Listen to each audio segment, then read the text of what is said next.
딸이 넷인데요. 넷 중에서 가장 그 책을 읽기 좋아하는 둘째 딸이 지난주에 저에게 이런 질문을 물어봅니다. 아빠, 그 스칼렛 레터 주홍 글씨 읽어봤냐고 그래요. 그거 뭐 책을 좋아하고 안 좋아하고 당연히 뭐 당연하지 않느냐. 그때 그 청교도적인 윤리관 안에서 정말 고립된 사회에서 말하는 종교적인 그 위선적인 거룩함과 인간의 내면을 잘 그린 책이잖아요. 어떻게 보면 미국의 대표적인 문학인데 전 개인적으로 스칼렛 레터를 이렇게 좋아하지 않습니다. 그냥 청교적 역사에서 조금 미스리드하는 부분이 좀 있어가지고 제가 좋아하진 않지만 어쨌든 그 책은 미국의 문학을 소설 문학으로 가장 대표할 수 있는 그런 책이기 때문에 굉장한 작품이긴 하죠. 대표적인 미국의 고대 근전이죠.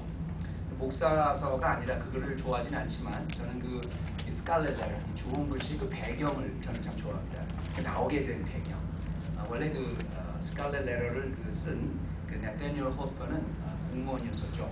공무원이었다가 이제 언임플로이가 됐습니다. 실업이겠죠. 실직자가 됐을 때 여러분 어려운 시절에 남편이 실직을 했다 그러면 그건 뭐 유니버셜하게 다들 참 굉장히 괴로운 순간으로 다 받아들였지만 오히려 거기서 그 남편 나타니엘 호턴의 실직을 오히려 좋아하고 반긴 사람이 있었습니다.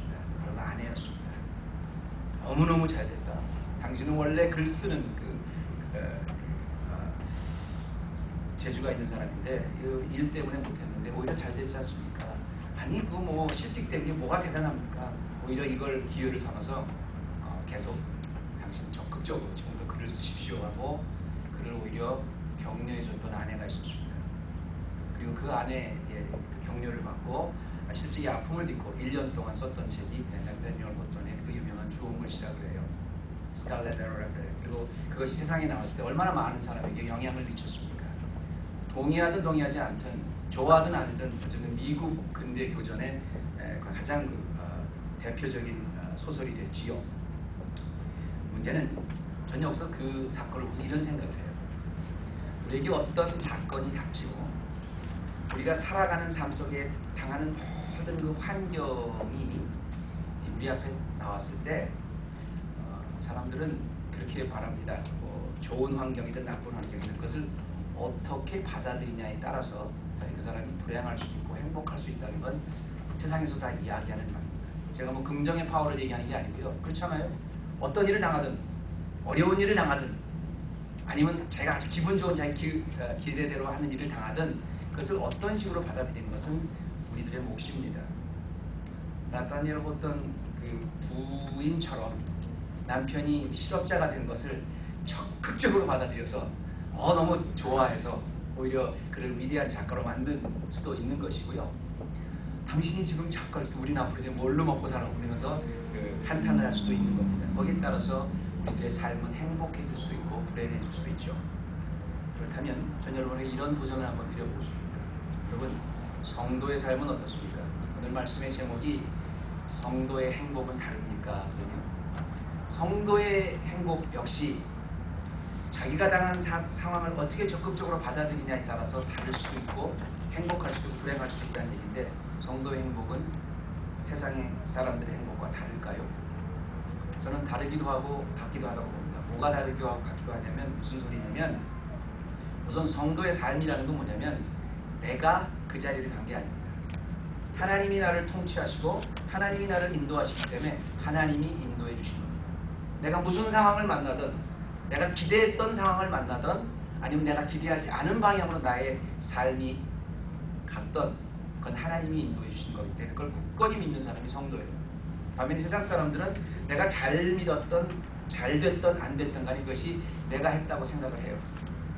문제는 말입니다. 성도의 삶도 세상 사람들과 같지 않게 내가 지금 당하고 있는 것이 하나님이 인도해 주신 것이다. 나는 하나님의 자녀라고 믿는다고 해서요. 그 원인이 틀리다고 해서요.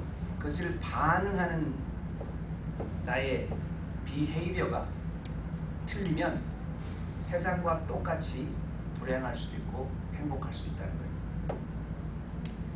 오늘 말씀이 정확히 그런 겁니다. 다윗이라는 한 젊은이가 나타납니다. 이스라엘의 새로운 영웅으로 부각됩니다. 그런데 다윗이 이스라엘의 새로운 영웅으로 부각되어 있는 바로 그 상황은 무슨 상황이냐면, 무슨 배경이냐면, 바로 오늘 읽은 이 말씀, 바로 전장에 보면 그 유명한 다윗과 골리앗의 싸움입니다. 다윗과 골리앗의 싸움이라는 건 뭐예요? 다윗이라는 정말 그야말로 언더독이 그 골리앗이라는 큰 괴물을 쓰러뜨린 거예요. 이것은 결국 뭐냐면, 조금 더 나가서 이스라엘이라는 나라가 완전히 존폐의 위기가 몰려 있었던 상황에 전혀 뜻하지 않은, 전혀 기대하지 않은 한 목동 출신의 한 영웅이 나타나서 이스라엘을 구하게 됩니다. 그 일로 인해서 이스라엘은 블레셋으로부터 해방을 받고 그 전쟁에서 이기게 되고 그 두려움에서 해방을 받고 결국 블레셋을 물리치게 됩니다. 다시 말하면 전 국가적인 전쟁 승리의 축제 상황이 된 겁니다. 이 다윗과 골리앗의 싸움은 우리가 너무 잘 알잖아요. 성경을 모르는 사람들과 난 크리스천들도 이 싸움은 알잖아요. 그래서 경기를 할 때 아주 실력이 없는 사람이 아주 실력이 좋은 사람을 이기면 뭐라 그래요? 다윗과 골리앗의 싸움을 이겼다 그러잖아요. 이거는 다 그만큼 유명한 사건이에요. 균형이 맞지 않는 아주 큰 것과 작은 것을 싸움에 비교할 때 다윗과 골리앗이라고 그래요. 그런데 하물며 그 당시, 그 전쟁 당시에 이스라엘 사람들, 그야말로 골리앗의 위세 앞에 거의 싸울 의지도 기세도 다 꺾여서 이제 패배할 일만 남아서 무서워서 떨고 있을 그 이스라엘이 뜻하지 않게 하나님의 인도하심으로 하나님이 보내주신 다윗으로 말미암아 그 전세를 역전시켰을 때, 그래서 전쟁에 승리를 했을 때 얼마나 기뻤겠어요. 전 국가적인 놀라운 그야말로 가장 기쁜 날 아니겠습니까? 도저히 이길 수 없는 전쟁이라고 생각했는데 마지막 순간에 한순간에 역전한 그 이스라엘이 얼마나 기뻤겠어요. 문제는 그 다윗과 골리앗의 싸움 우리가 너무 잘 알아요. 사람들은 여기에 굉장히 많이 집중을 해요. 나도 다윗과 같이 만군의 영어로 저 골리앗을 물리쳐 보겠다.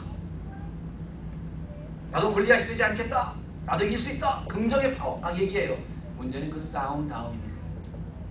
이스라엘이 존폐 위기에 놓여 있다가 다시 승리를 했는데 그 다음에 무슨 일이 일어났었다는 겁니다. 전 이스라엘의 가장 기쁜 전쟁 승리의 날 그 후에 그 전쟁 승리를 어떻게 받아들이냐에 따라서 행복한 사람도 있었고 불행한 사람도 있었습니다. 싸움에 대해서는 열광하는데요, 하나님이 이기게 해주신 그 싸움 뒤 골리앗과 다윗 싸움 그 결과를 받아들이는 입장은 틀렸습니다. 다윗과 골리앗의 싸움은 누가 뭐라고 해도 하나님이 인도하신 결과입니다. 아무리 다윗이 물맷돌을 잘 써서 이겼다 그래도요, 여러분 생각해보세요. 그렇다 그래도 그 갑옷으로 무장한 사람한테 이마만 조금 남았는데 거기를 정조준에서 한 번에 탁, 쉽지 않습니다. 하나님이 보내신 거예요. 성도들은 삶은 내가 워낙 잘 준비가 돼서, 아니요, 하나님이 인도해서 여기 올 거예요.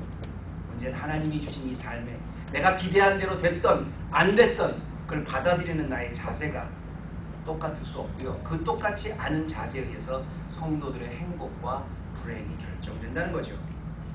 우리는 성도들의 인생을 인도하시는 하나님 앞에서요, 그래서 세상 사람들과 성도의 삶은 다른데 그 인도하시는 하나님의 섭리를 어떻게 받아들이는가가 성도가 훨씬 더 행복하고 훨씬 더 불행한가를 오늘 말씀을 통해서 몇 가지만 좀 나눴으면 좋겠습니다. 첫째는 남의 성공에 대한 시기와 질투는 성도의 행복을 빼앗습니다. 남의 성공을 향한 질투심은 행복할 수 있는데 그걸 불행하게 만든다는 거예요.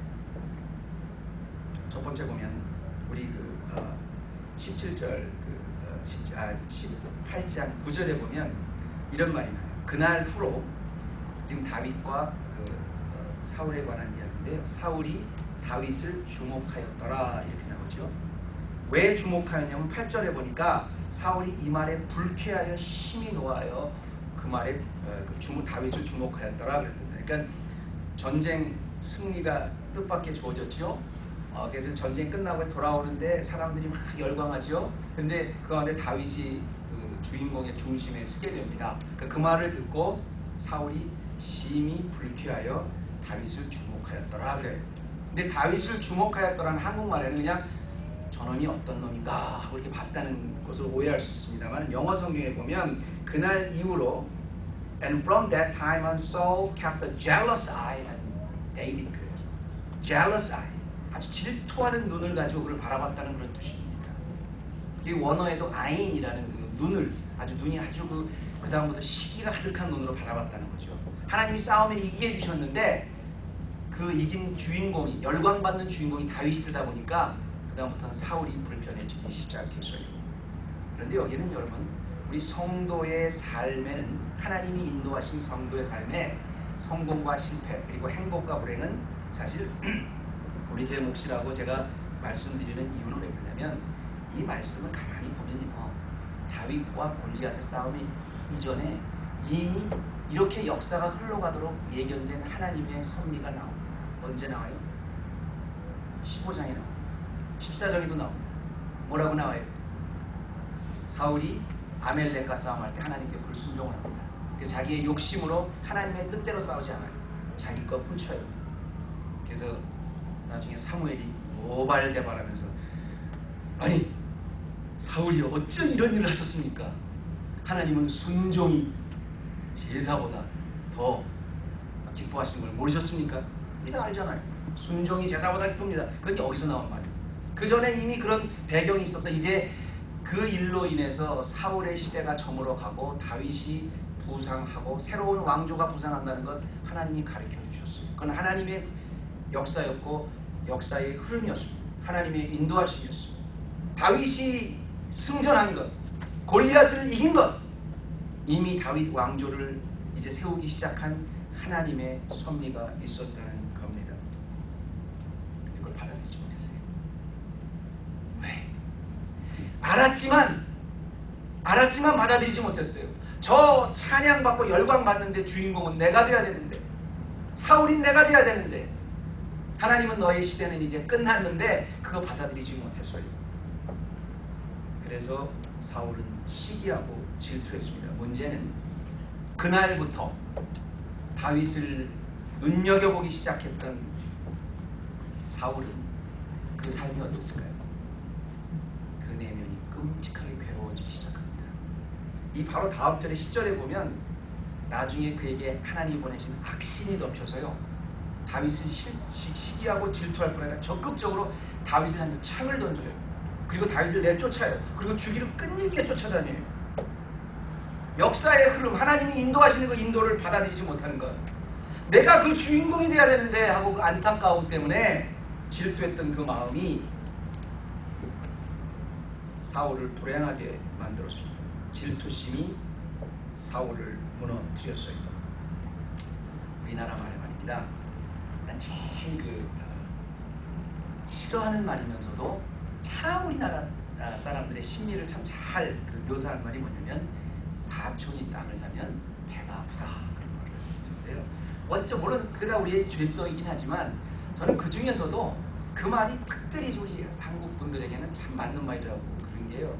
정이 많으신 분이기 때문에, 정이 많으신 분들은 가까운 사람일수록 슬픔을 당한 것에 대해서는 같이 슬퍼해 줄 수 있어요. 근데 정이 많은 사람일수록, 가까운 사람일수록 그게 당연히 축하해주고 기뻐해줘야 되는데 속이 틀리기 시작합니다. 목사님, 그건 당연한 거 아닙니까? 그 질투심이 있는 거, 뭐 나보다 내 동료가 잘 되는 거에 대해서 시기심이 나는 거 당연한 거 아니에요? 아니, 그렇지 않아요.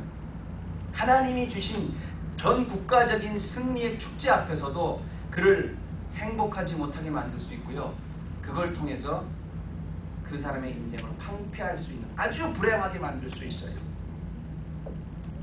제가 김가영 목사님 앞에 계신데 이런 말씀 드려서 정말 죄송합니다만, 목사님이 아니고요, 또 제가 있었던 교회 아니고 과거에 어떤 그 교회에서 사역을 하는데, 쉽게 말해서 어디 그 집회에 가서 그 사역 집회 초청을 받아서 이제 말씀을 하는데, 그야말로 그 은혜를 참 많이 하나님이 인도하셨어요. 참 많은 사람이 은혜를 받았어요. 근데 딱 은혜를 받지 못하시는 분이 있더라고요. 같은 교육자. 제가 참 거기서 느꼈는데, 은혜 받았습니다. 수고했습니다. 아주 그 눈빛이 그렇게 썩 그렇게 이렇게 축하해주는 그런 아주 은혜 받았다는 뜻이 아니고, 그거 사실 그렇게 하면 안 되는 건데, 뭐 이런 눈빛을 이렇게 제가 본 적이 있었습니다. 제가 왜 이런 말씀을 드리냐면요, 내가 주인공이 되고 싶었던 게 나의 기대일 수 있습니다. 그러나 하나님이 인도로 내가 주인공이 안 되게 할 수 있어요. 성도라는 게 뭡니까? 성도는 내가 내 삶을 인도하는 게 아니잖아요. 하나님이 내 삶을 인도하시는 거잖아요. 그러면 옆에 사람이 주인공이 된 것도 하나님의 뜻입니다. 내가 기대한 대로 될 수도 있고 안 될 수도 있어요. 그럴 수도 있고 그렇지 못할 수도 있어요. 내가 가지고 있는 걸 더 기대할 수도 있고 더 빼앗길 수도 있습니다. 그런데 그때 내가 주인공이 되겠다고 질투하는 그 몸부림은요, 결국은 성공적인 행복을 만드는 것이 아니라 국가적인 기쁨 앞에서도 그 인생을 패배하게 만든다. 그 인생을 굉장히 불행하게 만든다. 두 번째는, 오늘 제목이 뭐였죠? 성도의 행복은 다릅니까? 여러분도 제목을 잘 기억하세요. 번째는 성도의 행복은 다릅니까? 기뻐할 수 있는, 행복할 수 있는 조건도 불행하게 만드는 것은 환경이라는 겁니다. 환경도 있다는 거예요. 그러니까 불행할 수도 있고 행복할 수도 있어요. 그런데 그 불행하게 만드는 환경도 우리가 주목해서 봐야 된다는 거예요. 그리고 내가 그 불행을 만드는 환경도 될 수 있다는 거예요. 내가 하나님이 이끄시는 환경 앞에 행복할 수도 있고 불행할 수도 있어요. 그런데 나 자신이 남을 행복하게 할 수도 있고 불행하게 할 수 있는 도구도 될 수 있다는 것입니다. 사울을 질투하게 만든 건 물론 사울 자신만의 질투심이었습니다. 하나님의 역사를 받아들이지 못하는 질투심, 그게 사울을 내려놓지 못하는 겸손, 그게 사울을 향하여 불행하게 만들었어요. 그런데 사울이 이토록 급속하게 그의 질투심에 불을 붙이게 된 결정적 원인은 바로 7절에 나옵니다. 사울과 다윗이 전쟁을 끝나고 돌아옵니다. 사울과 전쟁이 돌아오고 이제 다윗은 그 이후로 사울에게 직분을 받아서 열심히 승전을 벌립니다. 그러니까 돌아온 사람들 막 사람들이 환영을 하는 거예요. 전쟁 축하를 하는 거예요. 문제는 7절에 보니까 여인들이 뛰놀며 참하여 가로되 사울의 죽인 자는 천천히요 다윗은 만만히로다 한지라 그랬죠. 한국말에는 천천히요 만만히 이렇게 나오는 게 왜 그러냐면 그 음률을 맞추기 위해서 이렇게 나왔습니다. 그러나 영어에서 보면 더 정확히 나와요. As they danced, they sang, Saul has slain his thousands. 그리고 and David his tens of thousands. 사울은 1000명을 죽였는데 다윗은 10,000명을 죽였다. 이렇게 아주 정확히 숫자가 나오거든요. 음률을 맞춘 게 아니라 원어에도 그렇게 나와요. 여기 6절에 보니까 무리가 돌아올 때 소고를 치고 장구를 치고 막 그랬다 그러는데요. 이건 아주 흔한 일 아닙니까? 이게 전쟁에 승리한 국가에서 자축하는 거, 퍼레이드를 벌이면 당연한 거 아니에요? 그런데 거기 보면 그 다음에 그 자축하고 축가하는데 하필이면 그 여인들이 뛰놀며 참할 때 하나님을 찬양하고 사울의 왕조를 해서 하나님께서 이기신 승리를 찬양하면 되는데 왜 꼭 그렇게 내용을 비유를 해서 말이죠. 사울이 죽인 자는 천천히지만 다윗이 죽인 자는 만만히로다. 왜 그렇게 꼭 비교를 하면서 찬양을 해요? 이거 왜 그런지 아세요, 여러분? 배려가 없어서 그래요. 그 말을 통해서 기뻐서 그 여인들은 물론 그렇게 했어요. 기뻐서 여인들은 그렇게 했지만 그 일부 여인들은 뭘 생각하지 않았냐면 거기에 다윗만 있는 게 아니라 사울 왕도 있다는 걸 전혀 생각하지 않는 거예요. 자기는 기뻐서 그 기쁨을 같이 나눴어요. 온 국민이 축하해 주는 거는 당연해요. 그런데 그 자기의 축하와 자기의 기쁨을 나누는 방법이 그것 때문에 상처를 받고 피해를 입는다는 걸 전혀 생각하지 않았습니다. 이 말에 바로 그 다음에 사울이 이 말에 시인이 불쾌하여 이렇게 많이 나오죠. 시인이 노하여 이런 말. 물론 사울이 마음이 하나님의 인도를 받아들이지 못하는 게 가장 큰 이유였지만 그것을 더 올싸게 만든 것은 바로 사울의 죽인 자는 천천히요 다윗은 만만 이유였습니다. 저는요 여러분 성도가요 하나님이 인도해 주시는 삶 앞에서 우리가 얼마든지 이걸 어떻게 받아들이냐에 따라서 행복할 수도 있고 불행할 수도 있지만 동시에 우리가 어떻게 받아들이는가에 따라서 남을 행복하게 해줄 수도 있고 다른 성도를 또 불행하게 할 수 있다는 사실입니다. 나름대로는 다윗을 축하해주고 새로운 민족 영웅으로 떠올라온 이 다윗과 골리앗의 싸움을 통해서 떠오른 새로운 민족 영웅을 막 축하해준다고 나름대로는 그랬는데 그게 민족을 위한 길이라고 했는데 그게 결국 뭐예요? 사울을 불행하게 만들고 다윗을 위험에 빠뜨리게 만듭니다.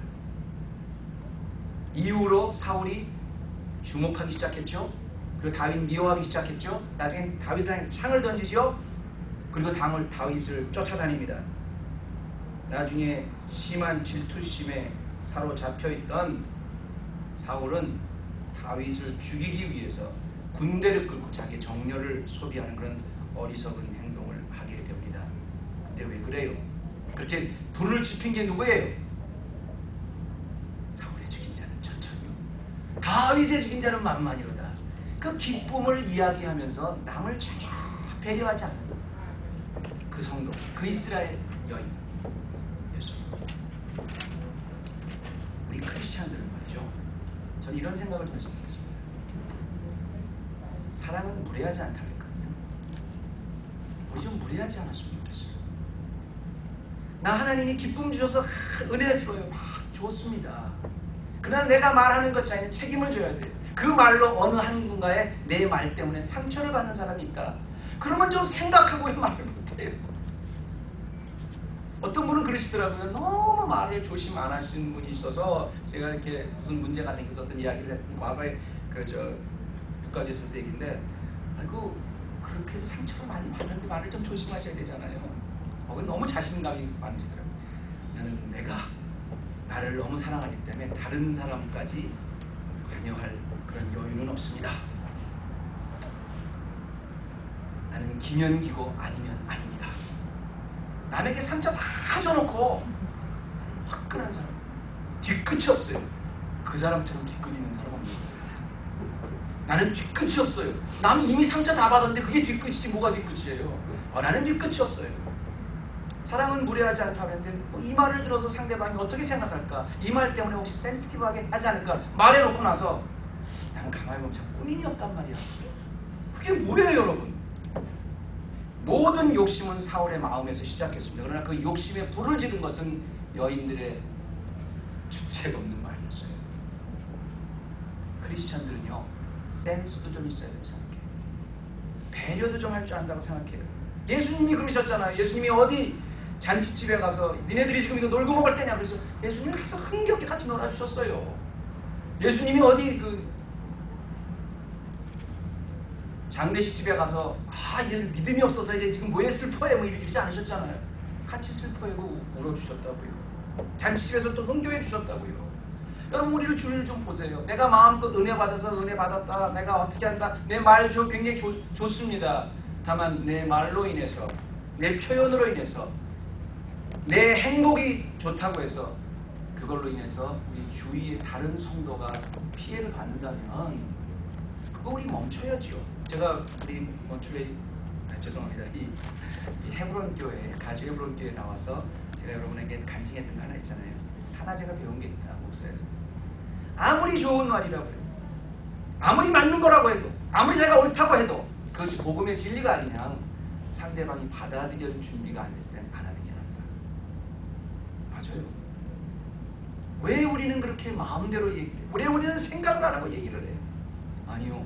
정말 크리스찬들은 정말 성도는 자기의 행복도 중요하지만 내 행복과 나의 표현을 통해서 남들은 어떨까 생각하는 사람이 진짜 남의 불행과 행복에 책임을 지는 성숙한 것이죠.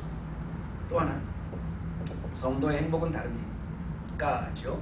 또 하나 성도의 행복은 가장 행복한 성도는 의외로 가장 불행한 환경의 성도일 수 있다는 사실입니다.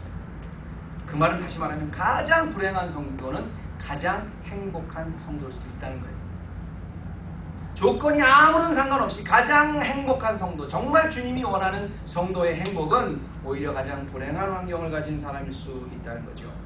여러분 생각해 보시죠. 여러분 다윗이 골리앗을 물리치고 이스라엘의 새로운 영웅을 떠올 때 사울이 시기했습니다. 자기의 시대가 머물러 가는 것, 오라는 걸 아주 시기했어요. 그런데 사실은 엄격히 말하면 사울보다 더 그게 배 아파하고 싫어할 사람이 누구겠습니까? 누구겠어요? 사울 아들 아니겠어요? 사울 왕의 아들 요나단 아니겠어요? 자기가 왕자인데 이제 사울의 시대가 저물어 가는데 거기에 자기가 당연히 왕이 돼야 되는데 거기에 질투심을 느껴야 될 사람이 사울의 아들 왕자였던 요나단이었어요. 그런데 참 재밌는 건 말입니다. 이 사울이 다윗과 이야기할 때 말입니다. 그 다윗이 이제 사울 앞에 서게 되죠. 다윗과 골리앗의 싸움이 끝나고 사울 앞에 서게 될 때 그 17장에 보면 사울과 다윗이 대화하는 내용이 쫙 나와요. 그리고 맨 마지막에 뭐냐면 사울이 그에게 묻되 소년이여 누구의 아들이뇨? 그랬을 때 다윗이 대답하되 나는 주의 종 베들레헴 사람 이새의 아들인가. 그래서 사윗과 다윗의 관계가 서로에게 주고받는 대화를 주고받고 맞졌다는 것을 분명히 강조하기 위해서 18장 1절은 뭐라고 했냐면 다윗이 사울에게 말하기를 마침에 그 말이 나와요. 그러니까 다윗과 사울이 이제 전쟁이 끝나고 분명히 대면하고 서로 이야기했다는 것을 강조합니다.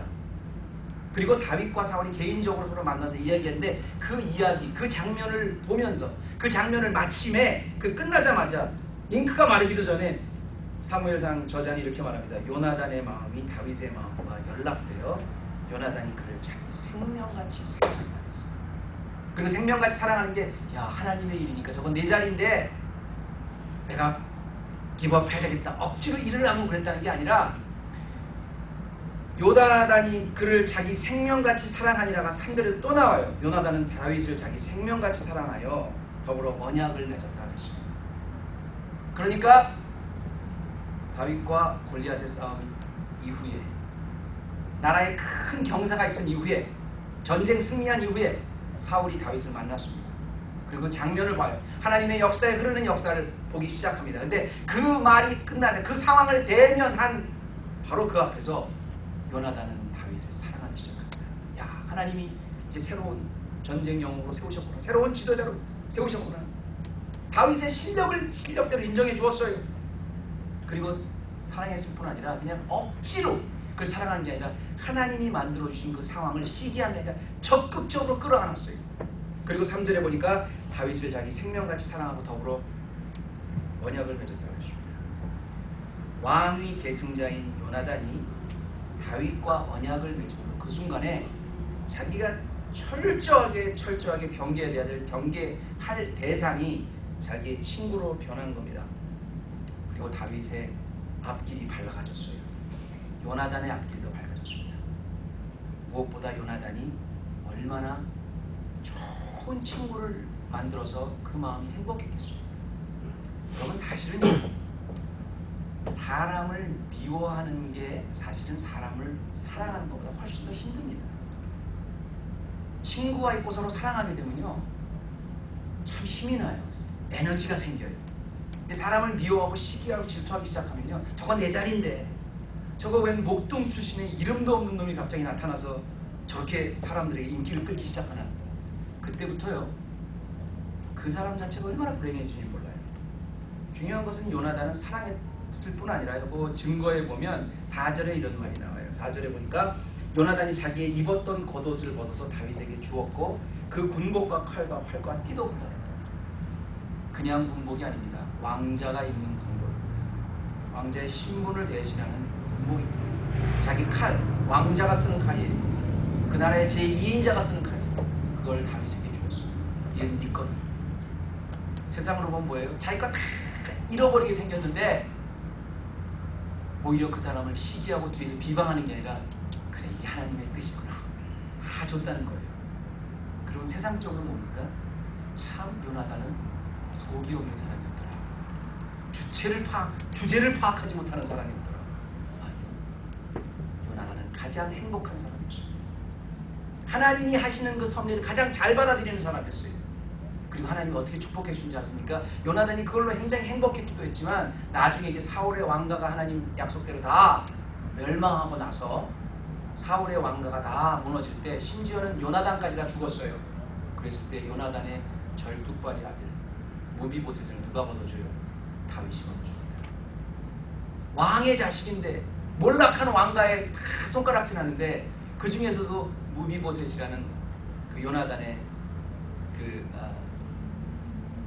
시큐리티를 이 다윗이 책임져 주는 거예요. 그래서 왕의 식탁에 직접 초대를 해서 다른 사람은 뭐라 그래도 요나단은 또 동시에 사실 그 사울의 또 손자기도 하지 않습니까?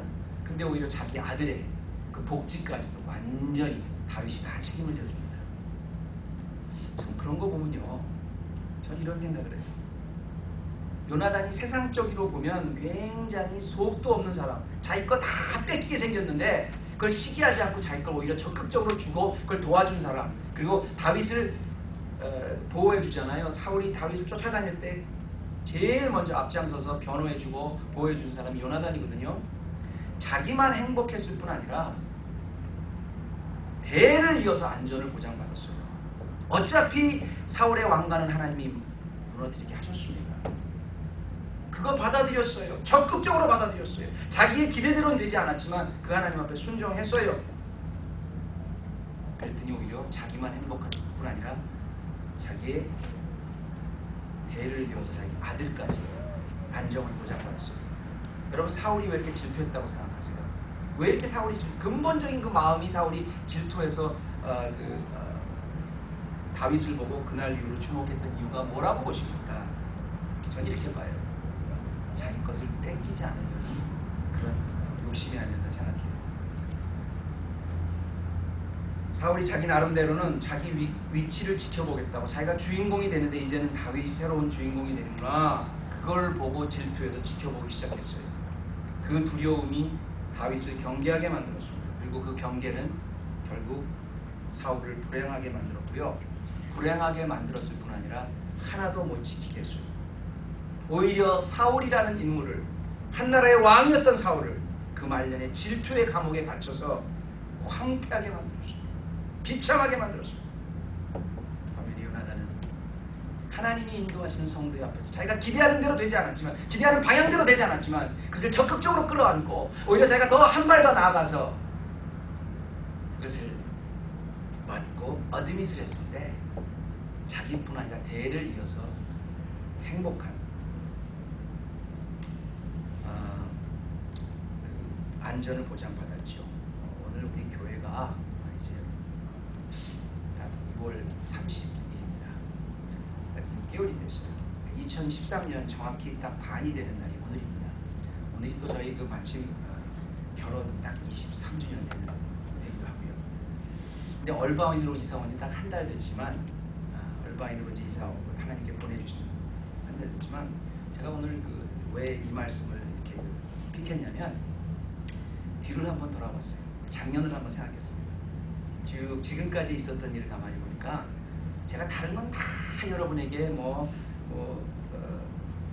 어그리를 받지 않아도 됩니다. 그러나 이거 하나만큼은 참 여러분도 동의하지 않을 수가 없구나. 게 뭐냐면, 우리 집에서 처음으로 그냥 개척을 할 그 순간부터 지금까지 내가 한 건가? 하나님이 인도해 주신 건가? 여러분, 한 사람 한 사람 자리에서 보면요, 그게 내 자리였나 하나님 자리였나 생각하면 내가 그렇게 됐으니까 됐지, 어떻게 생각하니까 그렇게 됐지. 그렇다면 성도가 아니에요. 성도는 하나님이 인도하셨구나. 그게 성도예요. 근데 정말 처음 그런 마음을 주셨을 때, 그럼 무엇으로 어떻게 개척을 하냐고, 하나님이 개척을 하는 그 마음을 주셨기 때문에 두세 사람이 모여서, 그냥 가족이 모여서 집에서, 어디서요? 집에서 초대교회 같이 그냥 모여서 예수 그리스도 이름으로 예배만 갔어요.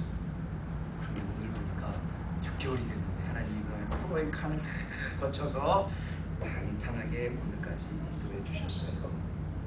이게 내가 한 게 아니라 하나님이 인도해 줬구나. 꼭 교회만 그래요. 우리 성도라면 우리 한순간 한순간을 돌아보면 그게 내 삶이 아니라 하나님이 책임지시고 하나님이 간섭해 주셔서 이끌어 주신 삶이라고 우리가 고백하지 않을 수 없습니다. 근데 그 고백하지 않을 수 없는 바로 그 순간, 지금 나 있는 이 상황, 여러분의 원래 기대대로 됐습니까? 여러분이 원하는 대로 됐습니까? 여러분이 정확히 계획한 대로 됐습니까? 저는 아니라고 생각합니다. 어떨 때는 내가 기대하지 않은 엄청나게 더 많은 축복으로도 있었고요. 어떨 때는 기대하지 않은 전혀 기대보다 훨씬 못 미친 부분도 있었을 거예요. 내가 원하는 방향으로 갈 때도 있고 그렇지 않을 때도 분명히 있었을 겁니다. 문제는 내가 원하는 대로 됐던 안 됐던, 더 많이 됐던 더 조금 됐던, 어떤 방향으로 됐던 내가 한 게 아니라 성도의 삶은 하나님이 인도하셨다는 겁니다. 여기에 대해서는 어떻게 반응하실 겁니까? 어떻게 인도해 주셨던, 얼마만큼 인도해 주셨던 그것을 어떻게 받아들이는 것은 나의 선택입니다. 그리고 그 선택은 성도의 행복과 불행을 만듭니다. 기도하시겠습니다. 하나님 감사합니다. 오늘도 우리가 다윗이 부상하는 모습을 보면서 성도의 행복과 불행이 무엇인가를 봅니다. 똑같이 하나님이 인도하신 일이었지만 그것을 받아들이고 인정하고 적극적으로 품고 우리 한 발 더 나가서 거기에 순응하는 그런 행복한 사람이 뭔가 하면 내 기대대로 되지 않았다고 그것을 몸부림치고 시기하고 내가 그 자리가 되어야 된다고 애쓸수록 지키는 것이 아니라 얼마나 불행한 것인가 보았습니다. 하나님, 오늘 우리 헤브론 교회에 이렇게 당신이 원하는 대로 당신을 주로 고백한 사람들이 모습을 드립니다. 사랑하는 귀한 성도들, 나의 길을 언제 어떻게 어느 식으로 인도해 주시든, 내 삶을 어떻게 인도해 주시든 내가 인도한 것이 아니라 하나님의 인도임을 믿고 어떤 길로 인도해 주셔도 감사와 영광으로 적극적으로 받아들여서 정말 주님이 우리의 생명 부르시는 날까지 이 땅 위에서 누릴 수 있는 행복을 마음껏 더 큰 풍성한 행복을 누리는 헤브론 교회 성도들 모두 되게 하여 주시옵소서. 예수님의 이름으로 기도드립니다.